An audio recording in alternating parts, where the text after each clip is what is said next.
Yo, what's up, everybody? It's your boy 215, Pretty Boy right now. Coming to y'all with another video. I just got a little quick feedback from my man, Mr. One and Only EDP, Eat That Pussy 445, and I was also looking at one of my subscribers. It's not video response, but also I'm gonna kind of like throw my intake on his video. J90. I mean, if I said it right. Of course, a little words been going around about how Vic is now about to be the new scapegoat. But hold on, man. People talk too damn much. You need to shut the hell up.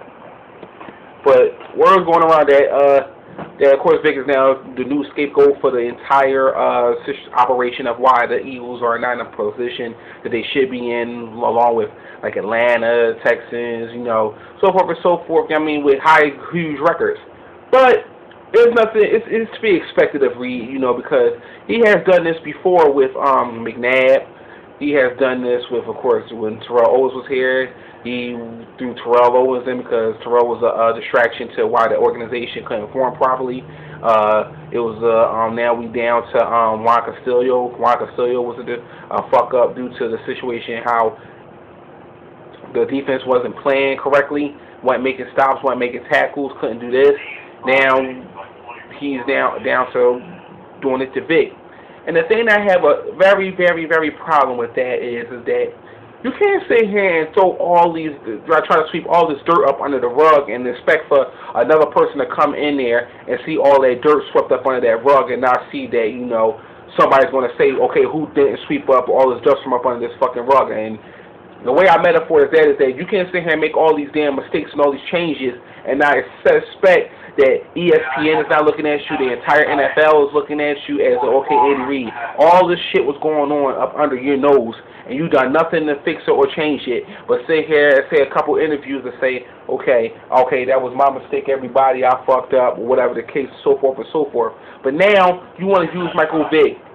Now, you know where you made a bad move right there by blaming Michael Vick, because for one, you already know Michael Vick was never quarterback that everybody know as, which would say All-American. He's a mobile quarterback. He can't really, he's good for using his feet, and then occasionally he used the shit out of his arm, which he has a good arm.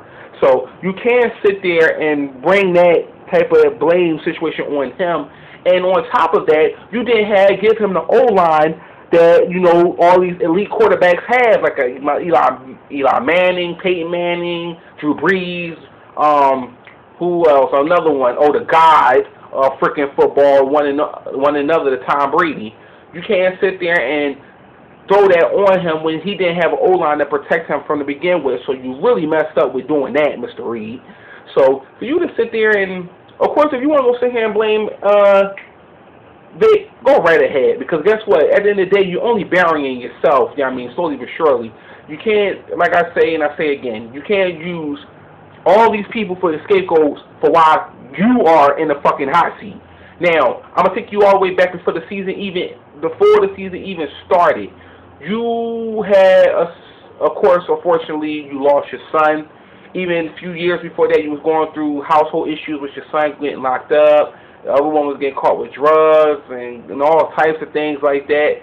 And you were given the opportunity to take time off. You always was given the opportunity to time off. Now, a lot of people, some people were, whether in the real society, a lot of people were told by, take some time off, whether it was in order or whatever the case may be. But I like to think that in this case, Jeffrey Lewis is too much of your butt buddy, he's too much your friend, that you so damn stubborn to say, no, I'll take the time off and let me I'll just affirm that. Instead of saying, okay, Jeff, I'm going to take the time off, because this would have saved your ass, if you think about it. This would have saved your ass from this whole charade right now that you're in.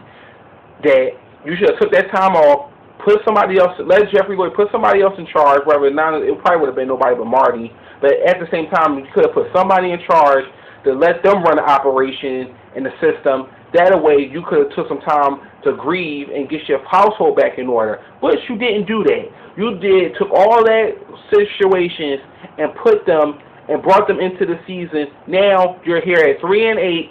You're out the playoffs. Obviously, you goddamn it, you did changes with coaching, you did changes with players, you didn't change your system, you just did a lot of things that you wasn't able to do. So now you're throwing all these little people that you put under your supervision, that you can use them to get your ass out the hot seat. I think that's very fucked up of you, very selfish of you, and very ignorant of you. So for you to sit here and try to make a situation like that, when you know at the end of the day, it all boils down to one person only, is the man the man in the big seat, and that's you, Andy. No, regardless who make mistakes on football fields, of course we all know that Michael Vick, he doesn't want to give up on a play. And the way he doesn't give up on a play is that he knows his O-line isn't shit. He knows they can't do but so much, and he knows that he can't trust his O-line but so much. So he tries to be the bigger man and try to make things happen. And what he tries to do with that is he tries to get the ball off. He tries to, make things happen. And of course, he is guilty of trying to do that all the time. But at the same time, you leave a man with no choice. He tries to bring the team to involve around him, but obviously it's not going that way. Now that you want to blame him, now the same situation with him, now that he's out of the commission, for which my man J90 made a good statement that you can't fool nobody. You put him out for a concussion for a week. Here we are in the second week. Now we're going into the third week that this man is fucking still didn't pass what you would say in terms of doctory way, that he didn't pass the fucked up in the head test.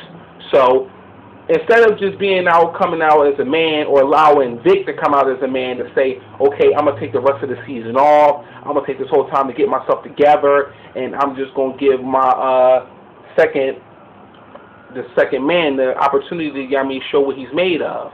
Because a lot of times, y'all know, guys in the NFL, that anytime, when you are the second stream or third stream quarterback, and you don't really have too many opportunities, if you ain't really given the opportunity to show your shit, it's more likely you'll get traded. So that's why I like to think that Andy Reid tried to do. But the thing is, this is what he should have done. I took all my starters out, because the season's fucked.